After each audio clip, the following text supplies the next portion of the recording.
Oh, what are we talking about today? I thought you had a plan. That's why you started. No, I don't. We can Oh, right. we can wing this for an hour. I think we're very spontaneous people. Hey, everybody! Welcome to Three Guys and a Pie podcast. I'm your host Jonathan. Here with my co-host Gary, Oh, and our guest today, Aaron. back again. So, Gary, what are we talking about today? We're going to be talking about survival situations and how we would deal, as individuals, would deal with them. Okay, let's get into it.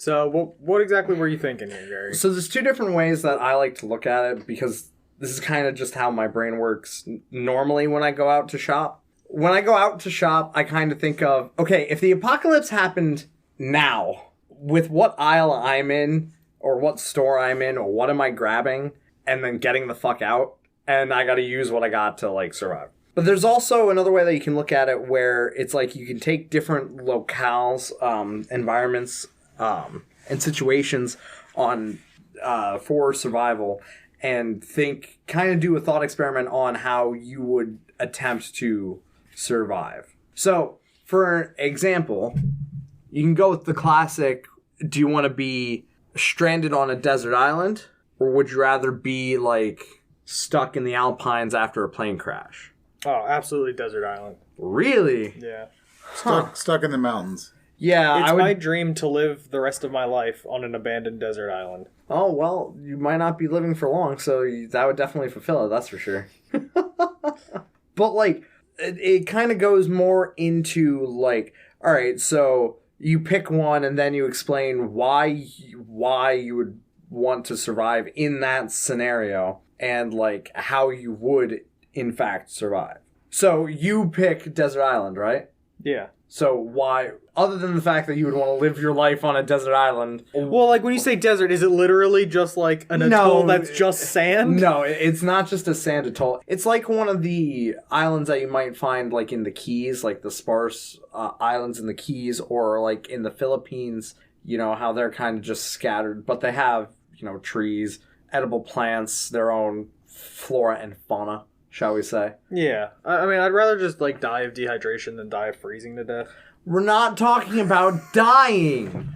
Well, I feel like now's a bad time for me to chime in and be like, one of the reasons I picked the Alpines is because it's cold, which is a lot better than when it's hot and humid. And second of all, I'd rather freeze to death than die of Oh my dehydration. God, guys. That's not the point. The point is you're thinking about how you would survive. Me and you are in scouts. We should be good at this. I'm hedging my bets, Gary. If I'm going to fail and die, at least I'll freeze to death.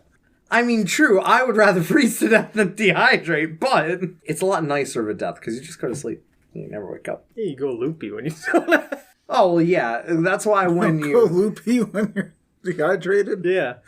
I mean, so when you freeze to death, like, you start going through these phases where you think you're extremely hot, so you start stripping off clothing. That's why a lot of the people that they find frozen to death have died naked. Yeah. It's also just really hard to survive in locations that are permanently covered with snow, too. It's just really hard to do anything when there's a constant snow cover. Well, I'm not saying, like, permanent... I'm not saying, like, the Arctic. Like, hey, let's go survive in the fucking Arctic today. The like, Alpines. Like, you're, like, crashing high up. I was thinking, like, those people who crashed the plane in Peru where there's literally just snow. No, I was thinking more, like, the northern part, like, the farther reaches of Canada where it's not quite the... Like, in the Arctic regions where it's constantly covered with snow. Like, it's... I thought you meant like the Alps or something. No, like the alpine forest. And alpine is a type of forest. I don't think it literally means the Alps. I could be wrong. No, I don't. It's not limited to just the Alps. I just thought you meant like high mountain range.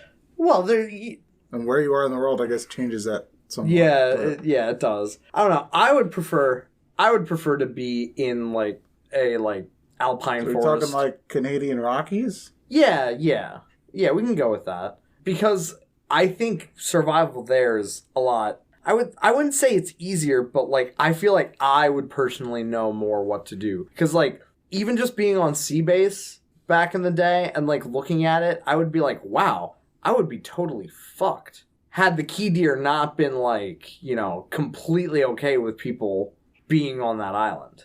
Because like there were key deer there, and yeah, you could eat them, but they were desensitized to people being around them. So it's like, if it had not been for that, trying to fucking hunt them or like any of like the iguanas that were on that island, I would worry more about food before I worry about water there, like on a desert island. I know that's counterintuitive, but yeah, I feel like it'd be way harder to get, because you'd be more limited to larger game in areas like that, and like what are you hunting with? See the problem. What on a desert island? No, in the like Alpines? any kind of alpine area. Well, you got squirrels.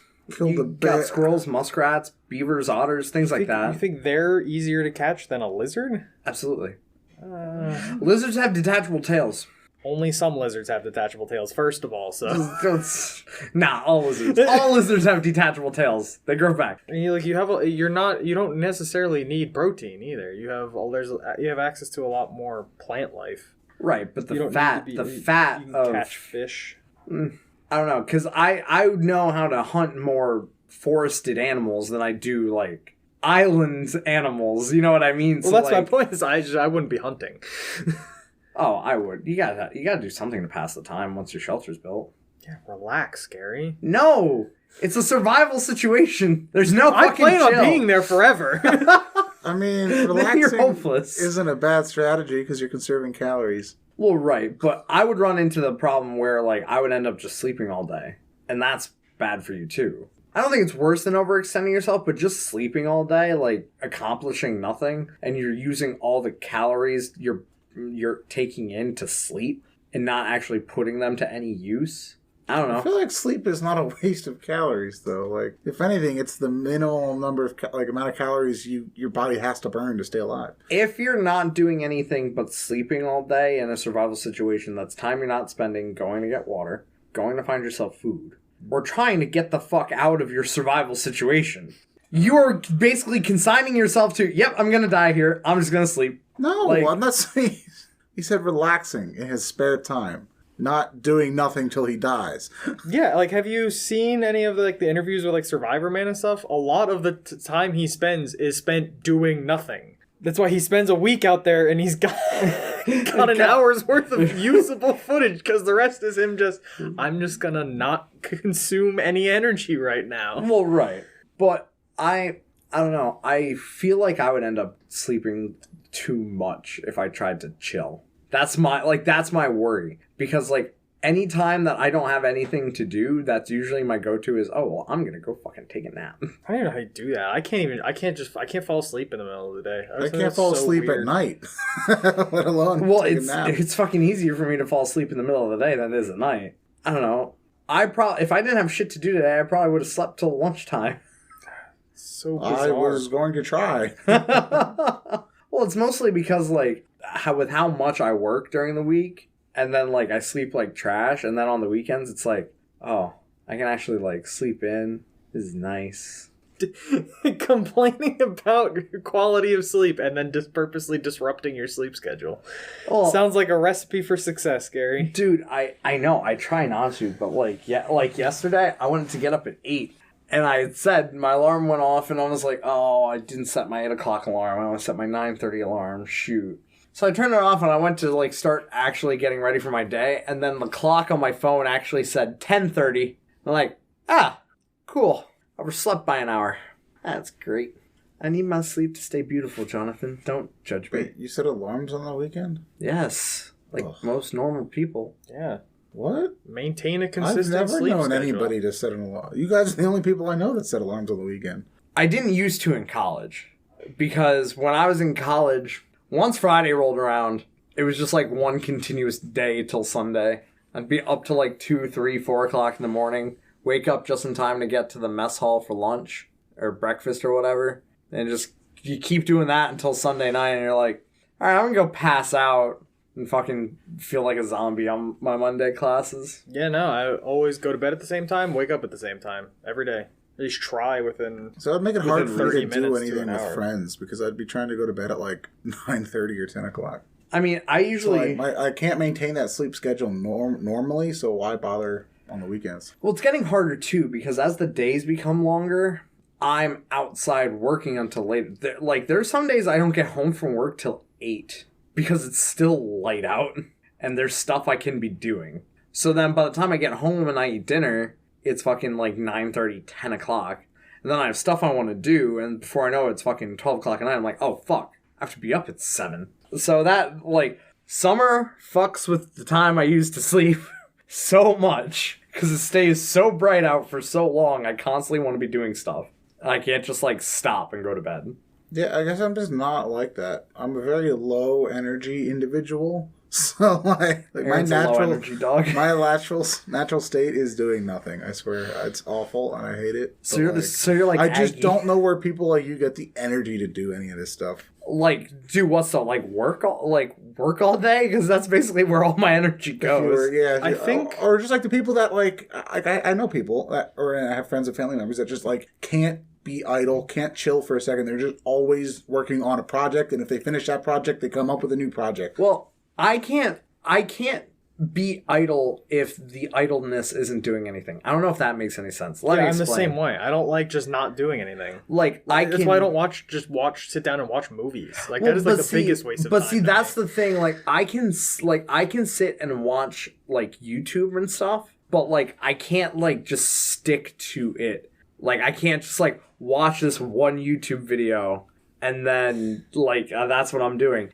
I'll watch a YouTube video for, like, 15, 20 minutes, and then I'll be like, all right, I don't want to watch this. I'll leave that tab open. I'll go open another tab, go find a different YouTube video, watch that for, like, 15, 20 minutes, and I'll go back, finish the original one I was watching. My peak YouTube consumption was during college when I was using it to procrastinate doing my actual schoolwork. Yeah. So I was doing that instead of doing work. And that was, but like now, I can't just sit down and even watch a YouTube video anymore. I'm like, no, I'm done. Like if I'm like eating and I can't do something else on my computer, I'll pull up a YouTube video. I'll get like halfway through, be done eating, and be like, okay, I don't want to watch this anymore, and move on and actually just go start doing something else now. Yeah, I mean, I don't like television.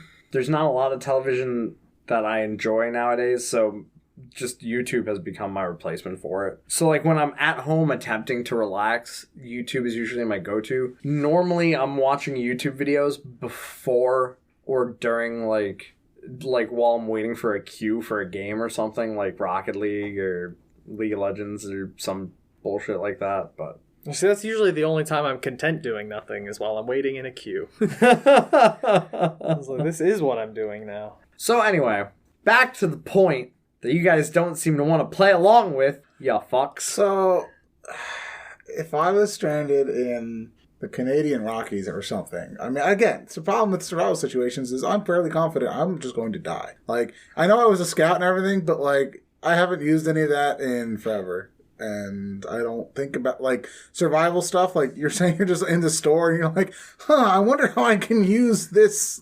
spoon in a survival situation. Yo, a spoon is a great tool for a survival situation. Are you kidding me? Like, especially if it's metal. One of the first things you'll whittle. Like, I don't into a knife. Think like that, so I don't know. None of this really crosses my mind anymore. Really? I know it used to when we were younger. Like, we used to do that. I remember at one point, it was you, me, and Nick. We're like, okay, if the zombie apocalypse happens, let's plan a boat route to like the Florida Keys. Yes, so we can survive. Yes, we had somehow talked about we would need a boat and we would launch it from like it was like New Jersey or Maryland or something. Yeah, and we would take it all the way down the coast. That way we could get to an oil rig like out in the Gulf of Mexico. Because the zombies couldn't get you there. It was straight up the safest place to fucking be in a zombie apocalypse. Yes, I do remember that. or something like that. So I remember we used to be more into this stuff. Yeah. Oh, and it was a lot of fun. Was it Fedok or was it you that had that book like How to Survive a Robot Uprising? That was Fedok. Was it? Yeah. That was a neat book to contemplate too, because it was kind of like the, How to Survive the Zombie Apocalypse trope, but with like killer robots. And it was interesting because you start looking at it in a different way, because like their whole thing, like the culmination of the book was, or you could just blow up like a fucking megaton of dynamite wrapped with copper wire to make a fucking gigantic EMP to disable all of the robots. Because they wouldn't have shielding. Yeah. Well, it was a time where this was just like a joke, so it was like, fuck it. Yeah, I don't know. I would struggle to do anything besides maybe forage and build a shelter. But I could keep a fire going, do that kind of stuff, but food, I think, would probably be a big problem up there, and staying warm would be a big problem up there. Especially if it's like a plane crash situation or something, where, I don't know, presumably I might be able to find, like, wrecked luggage or something that might have, like, warm coats and shit. But like the forest. Yeah, I love that game. That's such a good game. But never played it. That's okay, that's one we all have to get, because that's fun. It's like Minecraft, but, like, glitchier and buggier and better. So my main thing is, in any survival situation, I think my biggest struggle would be to get water. I feel confident in getting food and making a shelter and starting a fire. But I just don't feel confident in my ability to find water, ever. Well, up there, I'm pretty sure it's called like a river or stream. And it just kind of has all the water you need. Maybe just boil it first, you're good to go. Well, yeah, but if you don't have a way to boil it, you're kind of fucked now, aren't you, pal? Oh, let me just take out my magical fucking metal pot that You just said you're fine with starting a fire. Yes. If you're having a plane crash, you're going to have some... The real strategy is to take a stick or a rock or something and dig some clay or something and then try to make a fucking pottery thing out of it. Yeah. And see if it doesn't just like crack into a million pieces when you put it in the fire. Yeah, killing yourself some water or some clay, yeah. Yeah, that's definitely like... I don't know. In the short term, you probably just take the risk and drink from the river. And just drink it right from the river. And Yeah, as long as it's moving. Medium term, you try to learn pottery. Teach yourself pottery. Hope it's the right kind of soil up there. I mean, if your goal is to get out, you're probably better off spending your efforts in getting out than you are in making pottery. See, my problem with being up in like the Canadian Rockies, again, I'm not like... I didn't know we were going here this episode, so I'm not super familiar with the area, but I'm fairly confident it's pretty remote and, like, good fucking luck picking a direction and just fucking going and finding civilization. Yeah. Like, so you generally find a stream and you follow it downstream. Yeah. Hopefully it doesn't just fucking, like, end and go back underground and you're fucked. It's usually your best bet when it comes to finding a way out. Is following a stream. You're also, power lines. There's a good chance you get fucked. Yeah, okay, if you're close enough to civilization that you can find power lines, of course you just follow the power lines. You're like, oh, an icon of civilization. I'm gonna go that way instead. All right, Mr. fucking I would want to survive on a desert fucking island. Let's talk about some of the shit that you would be worried about. I wouldn't be worried about anything. You're not trying to live there forever. You're trying to get out. Why would I be trying to get out? Because this is what we're fucking talking about today. We're going to assume, for sake of argument, it's a small enough island that it's going to be hard to have sustainable anything. My only concern would be building a big enough fire that would be noticeable from any kind of distance and having it ready for if I see something then. It would just be get water, hopefully in the form of coconuts, and a desalination plant, and... You can kind of fuck yourself with the coconuts, though. Not really. I think it's the coconut milk is a natural laxative. Okay, you say a lot of things that are just not true, so I really want to fact check this. All right, here we go. Let me get out my cell phone. I don't know. See, the tropical island, you have a good chance of having sustainable food, even if it's a small island, because you can fish. And because of that, it's a pretty big advantage. But you're kind of screwed on water, because we're assuming there's no, like, river, creek, stream, spring, whatever, because it's a small enough island. So you're pretty much 100% reliant on rain or, like you said, desalination. Coconut milk contains high levels of calories and fats. Consuming too much of the milk and eating a carbohydrate-rich diet can result in weight gain. Coconut milk also contains fermentable carbohydrates. These can cause digestive issues, such as diarrhea or constipation, in people with irritable bowel syndrome. There's a lot of that's a very conditional... There's also... Coconut oil may have a laxative effect. Proponents like Blogger Hybrid... the coconut oil is something that's... But you're not going to be having coconut oil on a desert island. You're not going to be... processing coconuts in that way. And like with water, you have water all around you. and there's ways to desalinate water. So Okay. Coconut One of the milk. ways you would desalinate water. you would create a basin probably with some type of large fern leaf that you would pool water in, the salt water. You set up a couple sticks and another large fern leaf that angles downward and has a peak, and you let the water evaporate off, condensate on the larger fern leaf, and flow down into the catch base. It Coconut would be more helpful if it was like a shipwreck and you had actual plastic Yeah. sheets and stuff. You could do it a lot larger. and just things that will float up to the island from, the drift. Yeah. Coconut milk is a mild natural laxative, according to the Coconut Research Center. A mild... Boom! a mild natural I laxative. said it was a natural laxative. I didn't say, oh yeah, you're gonna shit your brains out. I'm just saying, like, it's something you have to be aware of. I don't Too much think you coconut would milk be- can give you diarrhea. That much I know. It's like apple juice. Too much apple juice can give you diarrhea. We should test it. Fucking, where's the fucking apple juice? I know apple juice can. Well, yeah. We have coconut milk. Do we really? All right, time to. I don't know. Point, Gary. My biggest concern with like an island in the tropics is it just sounds miserable because you got the salt, Hot. you got the sand, you got the heat. I would honestly... like you're just sunburned all over. I mean, presumably there's some kind of cover so you would be avoiding being out in the sun. Still fucking hot. Yeah. But like those islands aren't as hot as you would think they are because you have Because a lot of of the ocean ocean breeze. sea, It's a yeah. lot cooler, and I hate dealing with extreme cold. Even There is like- nothing worse than extreme cold. Really? Yeah, it's just so painful. So you'd rather work with extreme heat? I'd rather be at 100 plus than below 0. Oh, and It's I so disagree. easy to get permanent damage so quick at low temperatures. Yeah, you are correct. I prefer the cold. I feel like there's more ways for me to warm myself up. When I'm hot, I can only strip off so much clothing and Yeah. do so much, right? But the problem with extreme cold is once you're talking about sub-zero temperatures, which in the area you're talking about what you're going that's to be the thing, dealing yeah. with, you're talking about like frostbite and hypothermia incredibly quickly. Yeah. Especially in like a plane crash where you're not necessarily prepared to be dealing with dealing that. with shock Like, too. You might not yeah. have gloves. Like, You might not have a hand. yeah. Whereas with like heat, even at 100 plus degrees, as long as you're not like sitting out in the open sun, Right. and there is some kind of breeze, which when you're talking like in an ocean, it'd be different in the desert, it's just where that is just pure heat. even like a mild sunburn and then the constant sea breeze, get like windburn on your face. I don't know. I know you can. It's avoid not a this. wind hurricane. It's not a sea hurricane. No, it's just a but, like, breeze. No, you can get windburn though. Yeah. Just even from like mildly strong winds, you can get windburn. It happens to me all the time on the mower, dude.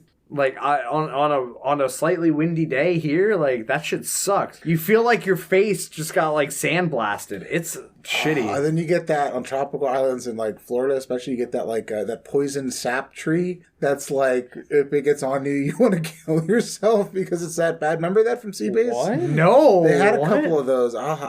We might have to pause and look this up. I remember like the boa tree that like if the barometric pressure got too much, it would like drop limbs to survive a hurricane. That was those are awesome. Sudden a limb just falls down. Yeah, it could detect the barometric pressure in the atmosphere, and when it sensed a hurricane was coming, if it knew it was too like large and that it would be susceptible to strong winds and had the possibility of falling over, it would start dropping limbs so that it would lose weight so it wouldn't like fall in the event of high winds.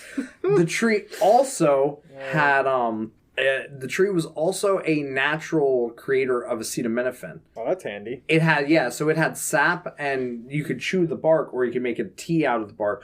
Well, what happened was when you break off like a little stick of it, sap would start coming out. Like if you've ever broken a pine tree or anything. So I took this stick with the sap coming out, and I touched it to my tongue. There was so much acetaminophen in the sap, my tongue went numb. Oh yeah, that was really cool. The acetaminophen. yeah. Now, so from a quick Google search, the tree I'm talking about is a manicule tree, and every part of the tree is extremely toxic. And that's the one where if you stood under it and it rained, and the rain mixed with even like a tiny amount of the sap, it like gets on your skin and like immediately blisters your skin. That's how bad it is. Why don't I remember that? Oh yeah, that was like the big warning. They had like a couple of the trees on that island, and they were like, "Yeah, stay well away from this. Like, if you get any of this stuff, because it's like a milky, like latexy type sap." Oh yeah. Okay. And I swear there was an episode of, I don't know if it was Survivor or one of those Survivor shows or something, where like it might have been Naked and Afraid. I don't even know, but like the one guy got it all over him, and he was just like in agony the entire time. Like day one, he got it. Oh no! Like, you just get wrecked, and like you can't like you gotta be careful not to like burn any of it, because then it's gonna like really fuck up your eyes and stuff, and like Jesus. So I'd be worried about stuff like that too. Yeah, that's flora that you don't expect to be like dangerous is always the worst. My biggest example of this is we have a property that we mow up here, and when the housing development was built, they put what were called white locust trees in. Now, white locust trees are annoying for a variety of reasons. First of all, they planted them next to the sidewalks, and their roots are oxygen seeking. So instead of growing down, they grow up and out. And they completely destroyed the sidewalks of this fucking housing development. They're god-awful. It's a mess. More to the point, they drop tons of little seed pods and leaves that are, if burned, mildly toxic and slightly hallucinogenic. Well, what they don't tell you is when you're chopping them up with a lawnmower, they also are mildly toxic. You just don't get the hallucinogenic effect. So we mow this property, right? And we went and we did it the one day, and we weren't thinking, and we like crushed up all these seed pods and leaves, and it's blowing it like dust. We have like a dust cloud covering the fucking entire development. And we start coughing, and we're fucking sneezing. Like, we all got into the truck, and we were hacking like plague bringers. It was bad. I think I was fucked up for like 3 days after that. Yeah. Like, I just couldn't breathe right. Like, knowing edible plants is probably the biggest key to a survival situation. Yeah. There's so many plants you can eat, and there's also so many plants you can't eat. Yeah.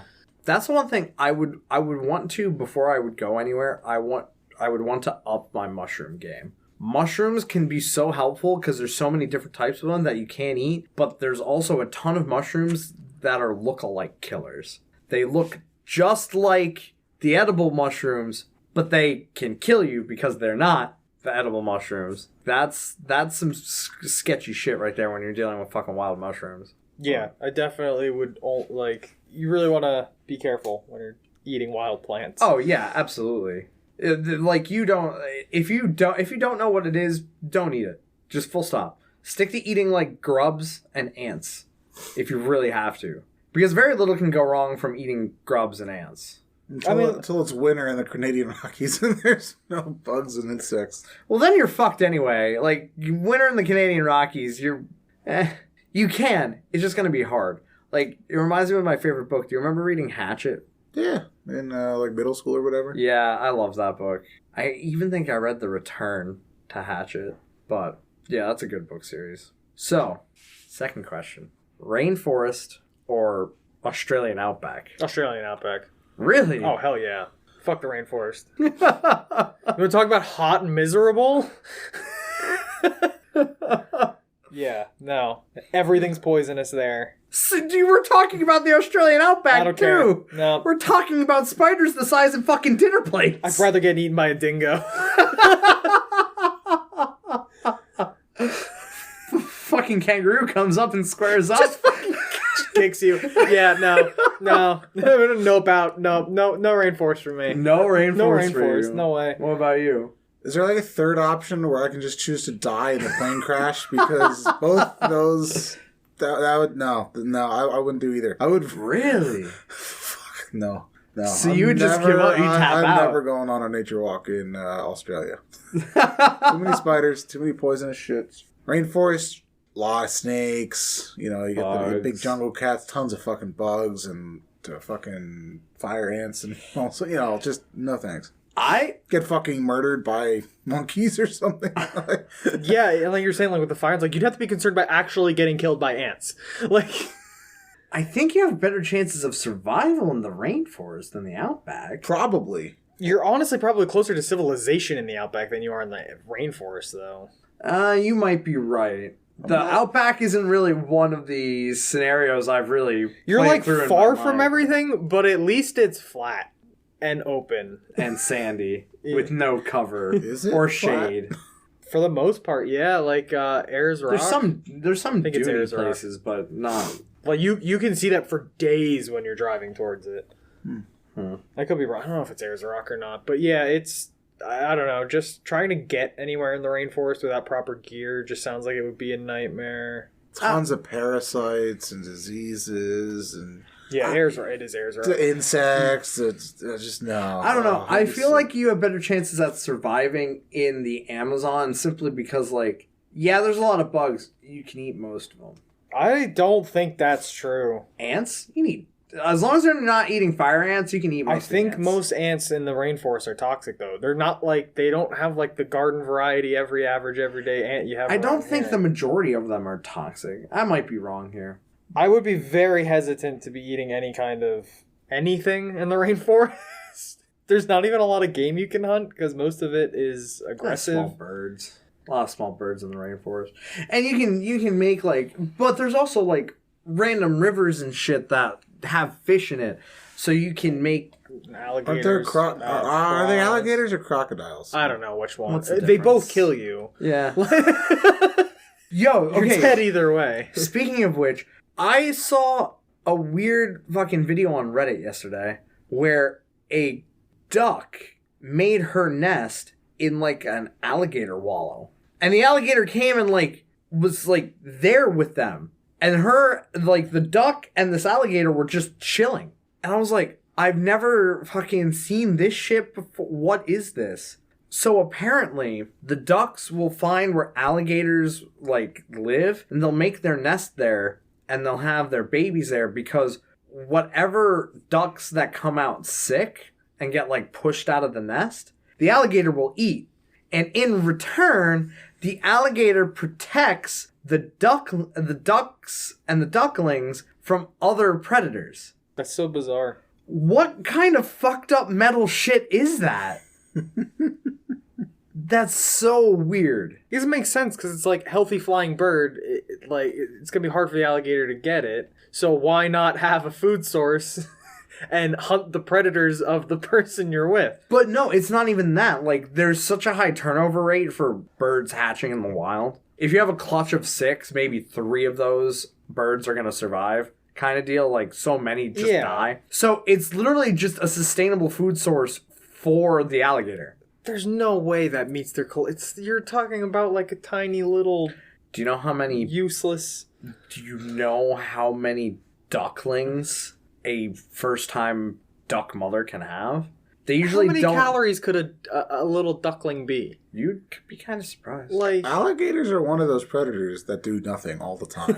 So Yeah. they don't. Speaking of, they can practically hibernate, but they're reptiles, so it's Yeah. not quite the same. And also, they won't like try to hunt. Like if they fail at hunting like one thing, like if they're in the water and like you're a zebra or something, and it snaps at you and you run away, it's like, all right, I'm just gonna sit here until something else comes along. because they can't hunt on land. So if they miss their opportunity out of the water, they're just like, their tiny little 3-inch legs. Like, Yeah, no, but I want to say they're one of the animals that can eat very little for a very long time. Yeah. And like a duck, like a first time duck mother, if they're not really worrying about nest grabbing predators like raccoons or possums, they can reach a clutch of like 30 eggs before they decide to brood.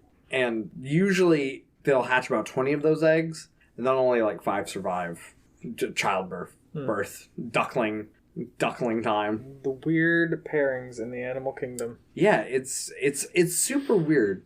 But yeah, I think I'm gonna take the rainforest. I don't know. Both prevent like they give you so many horrible ways to die. I think you're dying either way. Yeah, Like if you get dropped in the middle of the outback, you're dead. I don't think you can get water anywhere. Like I'm pretty sure that's just a fucking barren hellscape. And if you drop in the Amazon rainforest, something's gonna kill you. You're gonna get killed by a big cat. Disease, parasites, large Snakes. predators. Just like some sort of monkey having a bad day and just expose brutally her. murdering you for fun. Like, not being able to get water because you can't start a fire to purify any of the water. Yeah. I don't know. I feel like the Amazon's a more fun way to die. It's just hot and damp. I'd rather have the dry heat. The dry, soul-sucking heat. Yeah, Okay. That'd be my goal. Crash in the outback, run in circles till I'm sweat to the point where I'm dehydrated and die faster. Dude, I just don't want to have to, like, attempt survival anywhere where there's fucking sand. It's coarse and it's rough and it gets everywhere. Okay, Anakin. But, dude, I seriously hate sand so much. I don't even like going to the beach. Yeah, I'm not a particular fan of the beach. I like the boardwalk. I like pebble beaches more than I like fucking sand beaches. Those are also awful. I'm not a fan awful of for different reasons. spiders and snakes and You're At least gonna in have the to outback, contend with there's all those spiders and giant snakes fucking bugs. everywhere, though. Yeah. The only place you're not going to have to deal with spiders and snakes is, like, the Arctic. Somewhere cold, yes. Now you understand. Even in cold areas, you're gonna have spiders. It's just the Arctic. Yeah, that's that's fine, but like Trapdoor not spiders like you have in the fucking Mojave Desert or the Outback or the Amazon. Yeah, like the camel spiders. Jesus. Those things are scary. All right, how about this one? I'd rather have a small spider I can't see that's gonna kill me if it bites me, just bite me, than have to see a bunch of harmless giant spiders. Like, Okay, how about this one? Trapped on a mountain. Like, high up on a mountain. Like, you were rock climbing and all of a sudden your shit fell off and you're stuck there. Or stuck on a raft in the middle of the ocean. mountain, 100%. mountain. Yeah, 100%. Jump off. Like, Not even attempting getting down, just like, yeet. yeah. Try to get down. freeze Obviously, to you can try to death. climb. If you fail, you're dead. Whereas if you're on a raft, You're just dead. You're just dead. Just chill till you die. Like, you know, any of those are good, but like, I don't know. I think it would freak me out more than anything. I don't know why. I'm not like, I don't have like, what is that people on Reddit call it? Thalassophobia or whatever. fear of large bodies of open water. Yeah, or whatever. I don't know. They'll have like pictures of these giant, like, you know, sharks and whatever. You know, whatever. Yeah. But like, I don't know. Just, try to, it's like a real small raft where it's like, if I roll over in my sleep, I'm in the ocean. Shit. Like, I would not, I don't know. I feel like that'd be very disconcerting. Yeah, I just hate the ocean. Really? Yeah. You don't even like fishing, do you? You don't like fish. What kind of Fishing fucking... is like one of the most boring things you could possibly do. Oh, it's so relaxing. You just gotta industrialize it. Why have 100 fishing rods? One of them is bound to have something going at any point in time, right? Yes, Factorio your fishing rods. Automation is the future. And just like, I don't know. That's like, I like camping for that reason too. You just kind of like sit and relax and like, if you're on like a river or something, like listen to the water going and like sit in the shade, and it's just like a nice relaxing day, you know? Yeah, I love going Or if fishing. you're going to be more traditional in the American style, you get some buddies to go with you and you just get drunk and do nothing. Yeah. I'm constantly trying to get someone to go fishing with me, if not to go fishing, at least to help me drink my beer. Like... Yeah, so like when I go camping probably to go. do something wherever I'm camping. So like if I go camping, I go to hike in that area, You or can do some of that too. Yeah. But, like I hate just camping for the sake of camping. just like hike Really? up to a Yeah. scenic viewpoint and just like stay there for 3 hours and just like, I don't know. Well, yeah, if you're taking the time to go somewhere, obviously you're gonna like enjoy the place you're going. I don't know, when I'm camping, like, that's finally my time where I can, like, actually actively slow down and do fuck all with my life, so... Whittle. Build Whittle. build a fort with rope and sticks. Yeah. Fucking fish. Even though I don't catch anything, like, fucking, I don't care, I'm fishing. Fishing happy. is one of those things I have never understood my entire life. I really would like to learn how to fly fish, because that looks super neat. I'm also more of a fan of this, like, you just keep, like, the hobo fishing rig in your pocket and you just fish wherever you're at. I like that. Instead of fucking... You're very much a hobo. I haven't cut my hair in, like, 2 years. Yeah. Just take like a net and just be like, "Wah!" Lightning reflexes. Gary's just fucking spear fishing. That's one thing I would like to learn how to do, That would but be cool. I feel like I'm too slow. Duct tape his pocket knife onto a stick. No joke, I did that once. I did that. It was for our outpost. And I was like, well, fuck it. I'll try to fucking stab one of these fish. It didn't work. But I tried, and that's what mattered. Yeah, that's what made it fun.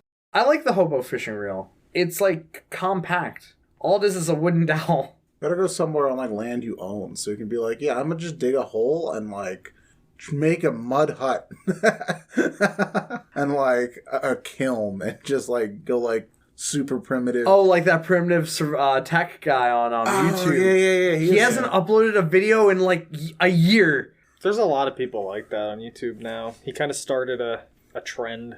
Well, he was so, like, what he did was super cool because, like, he never talked or anything. He just showed you everything.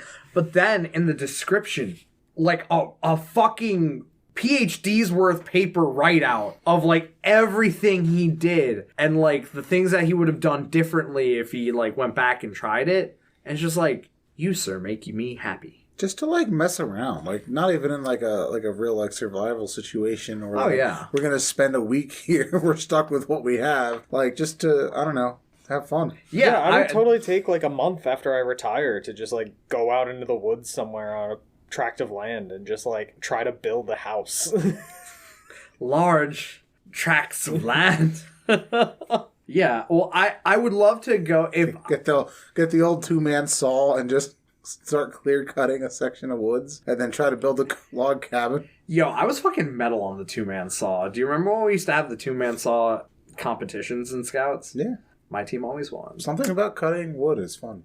Oh, yeah. It's a great feeling. You're having a bad day, go grab yourself an axe and just go fuck up that tree in the backyard. just fucking full send. Fuck your neighbors. Don't worry about their houses. Just make sure it doesn't fall on yours, and you're fucking gold. Fuck that tree up, dude. Not great for the whole conservation movement, but you know, we cut down a lot of trees in our youth. More than we ever probably should have, but it was fun. We did cut down a lot of trees in our We're not going to say where or why or when because I don't want to get in trouble even now. When? Long time ago. Where? Everywhere. Why? Because we could. How many? Who knows? Fucking Boy Scouts. That wasn't even Scouts. No, Scouts is very much against cutting down. Yeah. That was mostly at, like, you know, my property and Aaron's property. And just other random places. That and splitting wood is just really therapeutic. I like splitting wood. I fucking hate stacking wood. Yes. That's the worst part of it. But the best part about being in the middle of nowhere is you don't have to really stack it if you really don't want to. Yeah. I'd really like to do some survival camping stuff, but like I would have to go back and because I used to be really into it, not even as a scout, but when I was in college, I hated being on campus so much. I started freshing back up on, like, my survival skills and whatnot, and just, like, when I would go home, I would spend nights, instead of being in the house, I would spend the nights out in the woods, like, doing stuff. Like, trying to keep my fire building sharp and, like, my lashing sharp and things like that. At some point, I would really like to just build, like, an actual, like... I don't even want to call it a treetop fort, but like some sort of structure out of like just like the lashings and stuff you learn in pioneering with the rope and the big branches and stuff, and you just like make like a wall, make like platforms and like a watchtower or something, and just be like, I hope this doesn't collapse and kill me, but you know. This episode has turned into Gary and Aaron wish they were children again. Ironically, I had a whole post about that. I think last or 2 weeks ago now, or last week. About being a child again? Not, but like all these things we used to do as kids, just like that we just don't do anymore. It's like just fucking do them. Like just do it. Yeah. Who gives a shit what people think? Just fucking do it. Especially because like my grandmother's property, you've been there. You've both been there. It's just fucking woods. We have the area to do this. We can go and do this. We just need to get over there and mow our grass. I need to get to that. It hasn't been mowed in 3 weeks. Glad you could share that with the group. That's very critical that it makes it onto the podcast. It was a mental note that when I proof this episode, I will hear. Oh, wait a sec. Yeah. I just wrote myself a memo. I'm gonna edit it out. No! You'd be like, damn it, there was something I was supposed to remember here. Fuck, yeah. Oh, shit. Guess it wasn't. Yeah, if you forgot about it, guess it wasn't that important. And grandmother's sitting there like like the TV shows where they go to the different angles. She's like, drowning in the grass. Well, I think we've hit a good length here. I think we have as well. Normally, this is the point where we would plug our social medias, like Facebook and Twitter. I asked Jonathan if I could plug something a little different. My friend Kim's father passed away, and if you would like to make a donation to the American Liver Foundation in memory of him, because he could have used a liver donation, and a lot of people pass away before they get even close to getting a donation. So it would really make me feel good if you chose to donate. So yeah, that's what we're gonna plug. We'll leave a little thing at the bottom of where we're. Okay, bye.